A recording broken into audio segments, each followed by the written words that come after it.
Hello दोस्तों, स्वागत है आप सभी लोगों का हमारे यूट्यूब चैनल सम्राट के में। तो दोस्तों, मेरा नाम है आकाश और मैं आज आपको बताने वाला हूँ वेरी मोस्ट आईएमपी जीवन परिचय, जो कि महादेवी वर्मा का। ठीक है, क्योंकि एग्जाम के दृष्टिकोण से बहुत ही ज़्यादा इंपॉर्टेंट है और एग्जाम में बहुत बार पूछा गया है दोस्तों।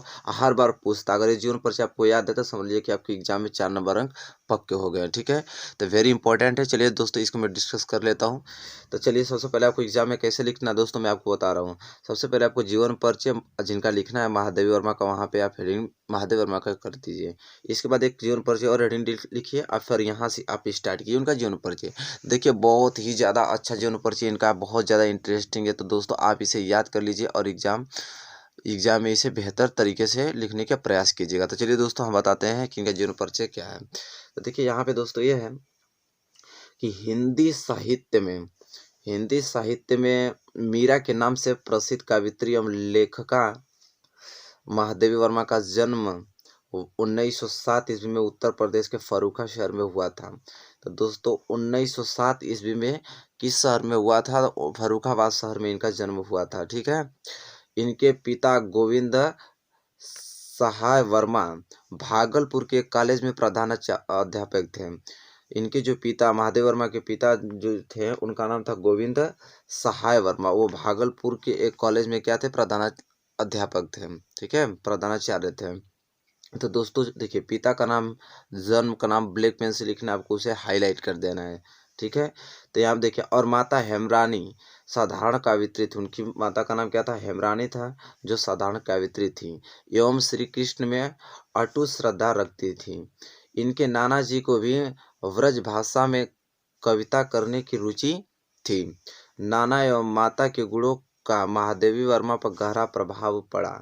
इनकी प्रारंभिक शिक्षा इंदौर में और उच्च शिक्षा प्रयाग में हुई थी। ठीक है, तो दोस्तों, इनकी प्रारंभिक शिक्षा कहाँ पे? इंदौर में, और उच्च शिक्षा कहाँ हुई? प्रयाग में हुई थी। ठीक, 9 वर्ष के अल्प आयु में ही इनका विवाह 9 वर्ष की अल्प आयु में, छोटी उम्र में ही इनका विवाह हो गया। तो 9 वर्ष की उम्र में इनका विवाह किससे हुआ? तो स्वरूप नारायण वर्मा से हुआ। देखिए, यहाँ पे लिखा हुआ है स्वरूप नारायण वर्मा से हुआ, किंतु इन्हीं दिनों इनकी माता का स्वर्गवास हो गया। तब दोस्तों इनका शादी हुआ तो उन्हीं दिनों उनका जो माता थी हेमरानी, उनका निधन हो गया। ऐसी विकट स्थिति में भी उन्होंने अपना अध्ययन जारी रखा। इतनी कठिन परिश्रम की वो, उनके माता का निधन हो जाने के बाद भी उन्होंने अपने शिक्षा पर ध्यान दिया। अत्यधिक परिश्रम के फलस्वरूप उन्होंने मैट्रिक लेकर एमए तक की परीक्षाएं प्रथम श्रेणी में ही उत्तीर्ण की। हाई स्कूल से लेकर दोस्तों एमए तक की परीक्षा फर्स्ट डिवीजन से पास होती हुई आई। वर्ष 1933 ईस्वी में इन्होंने प्रयाग महिला विद्यापीठ में प्रधानाध्यापक पद को सुशोभित किया। 1933 ईस्वी में प्रयाग, जहाँ से उन्होंने उच्च शिक्षा प्राप्त किया था, वहाँ ने विद्यापीठ में प्रधानाध्यापक का कार्य किया। इन्होंने लड़कियों की शिक्षा के लिए काफ़ी प्रयास किया। साथ ही नारी की स्वतंत्रता के लिए यह सदैव संघर्ष करती रहीं।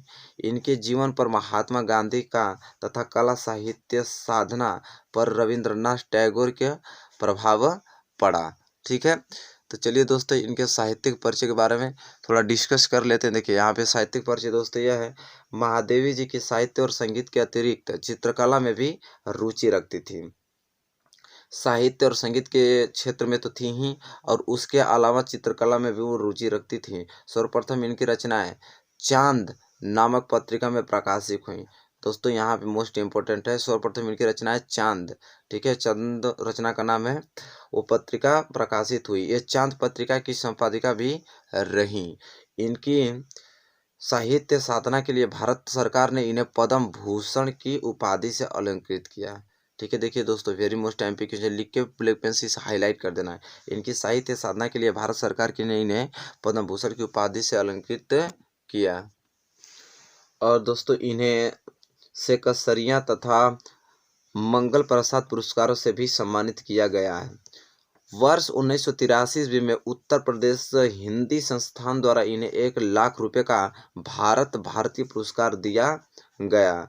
इसी वर्ष काव्य ग्रंथ यामा पर इन्हें भारतीय ज्ञानपीठ पुरस्कार प्राप्त किया।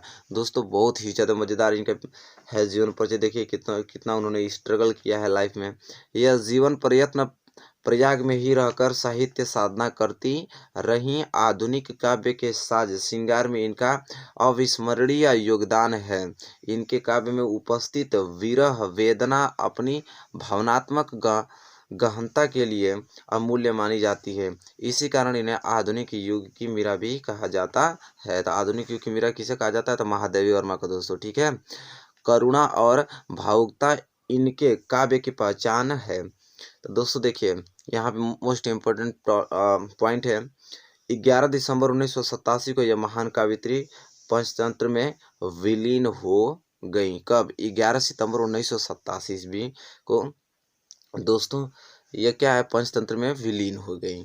ठीक, तो इस तरह प्रकार आपको इतना सुंदर जीवन परिचय इनका लिखना है। ठीक है, तो चलिए इनके बेहतरीन कुछ कृतियाँ हैं, रचनाएं, उनके बारे में बात कर लेते हैं। तो देखिए उनकी रचनाएं हैं निहार, रश्मि, शांति गीत, निर्जा, दीपशिखा। तो दोस्तों साथ ही जीवन परिचय भी लिखना है और कृतियाँ भी लिखेंगे, तब टोटल 4 नंबर आपको मिलेगा। ठीक है। अन्य रचनाएं देखिए इनकी स्मृति की रेखाएं, श्रृंखला की कड़ियाँ, पथ के साथी। अन्य निबंध इन्होंने लिखा संकल्पिता, मेरे परिवार और चिंतन के क्षण और आदि। ठीक है, तो ये इस प्रकार से उन्होंने रचनाएं खूब सुंदर सुंदर दी और निबंध लिखा उन्होंने। ठीक है, तो दोस्तों ये थी उनकी जीवन परिचय। तो दोस्तों उम्मीद करता हूँ कि आपको समझ में आएगा। इसी प्रकार इसी ढंग से आपको लिखना है एग्जाम में। तो दोस्तों इसे उतार लीजिए और याद कर लीजिए, 100% याद कर लीजिए। ठीक है, क्योंकि यह हमेशा पूछा जाता है। तो दोस्तों उम्मीद करता हूँ कि वीडियो आपको अच्छी लगी हो।